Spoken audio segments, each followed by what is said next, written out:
আপনারা আমাদেরকে কোন শ্রেণীতে দেখতে চান? আবারও বলি, উলামায়ে দাওলা, বুঝছেন তো, রাষ্ট্রের আলেম, দরবারের আলেম, এই শ্রেণীতে? উম্মতের আলেম কি বিয়ে বাড়িতে গেছে, হুজুরার সভাপতি, মসজিদ কমিটির সভাপতি ঘুষখোর, হুজুরার ঘুষের বয়ান করে না, এই শ্রেণীতে দেখতে চান? মসজিদ কমিটির সেক্রেটারি সুদখোর, হুজুরার এই বয়ান করে না। মসজিদ কমিটির সেক্রেটারির বউ চাকরি করে পুরুষের লোকে, পর্দার ওয়াজ করে না বেটা, এই শ্রেণীর আলেম হিসেবে দেখতে চান?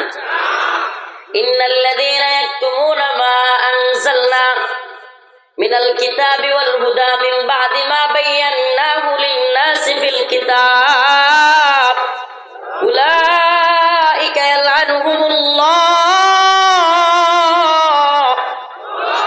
ওয়া ইয়ালআনুহুমুল লাঈনুন।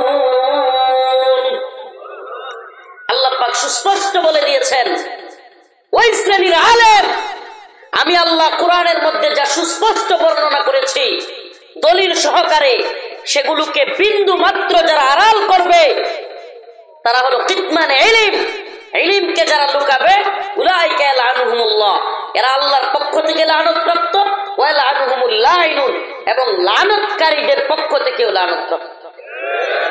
তা আমাদেরকে কি লানতপ্রাপ্ত দলে দেখতে চান? কথা কম। উলামায়ে হক হিসেবে যদি দেখতে চান তবে চামচামি নয়, বরং কোন আলেম হকের পক্ষে আছে তার পক্ষে কথা বলবেন, হক থেকে বিন্দু মাত্র বিচ্যুত হয়েছে তার পক্ষ ছেড়ে দিবেন। কোন ব্যক্তি ইসলামের দলিল হতে পারে, কোন ব্যক্তি কি হতে পারে না? ইসলামের দলিল কোরআন সুন্নাহ। ইসলামের দলিল কোন শায়েখ, ইসলামের দলিল পীর, কনফার্ম পীর শায়েখ, কোন আলেম পীর শায়েখ ইসলামের দলিল নয়। ইসলামের দলিল কোরআন সুন্নাহ। এই যে আমাকে মুহাব্বত করে আসছেন, এই মুহাব্বত কার জন্য হতে হবে? কার জন্য?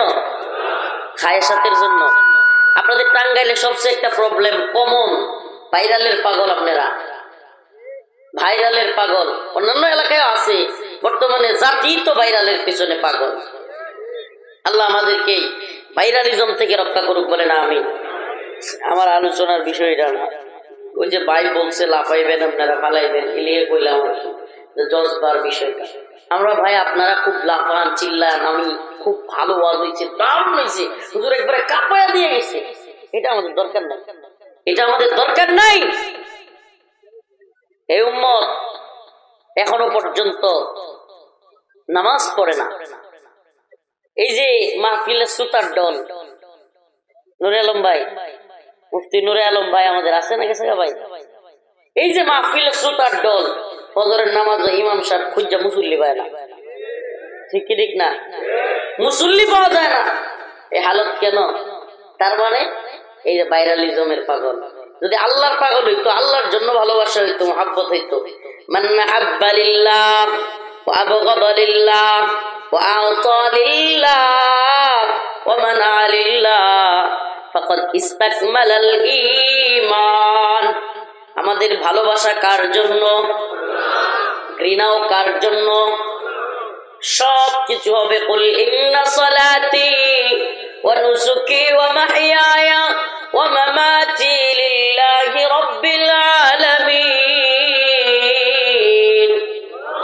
আমাদের নামাজ, আমাদের কুরবানি, আমাদের হায়াত, আমাদের মৃত্যু, সব কিছু হবে আল্লাহর জন্য।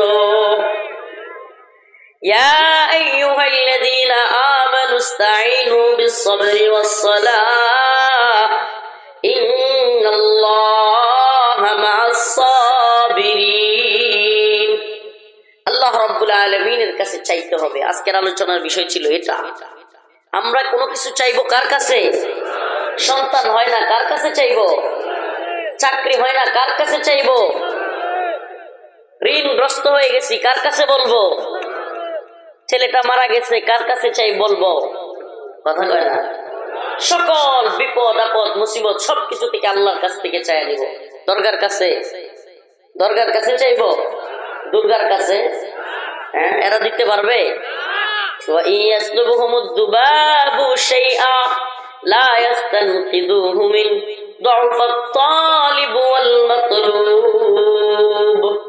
এরা দিতে তো পারবেই না। আল্লাহ বলেন এরা নিজেদেরটাও নিজেরা রক্ষা করার ক্ষমতা রাখে না, বরং এরা যার কাছে চায় এবং যে চায় কতই না দুর্বল। এরা কতই না দুর্বল। দুর্গা এরা কতই না দুর্বল। শক্তিশালী কে? তো চাইবো কার কাছে? ইস্তাইনু, তোমরা চাও, বিসসবরি ওয়াসসালাহ, নামাজ এবং সবরের মাধ্যমে। আল্লাহর কাছে কিসের মাধ্যমে চাইবো?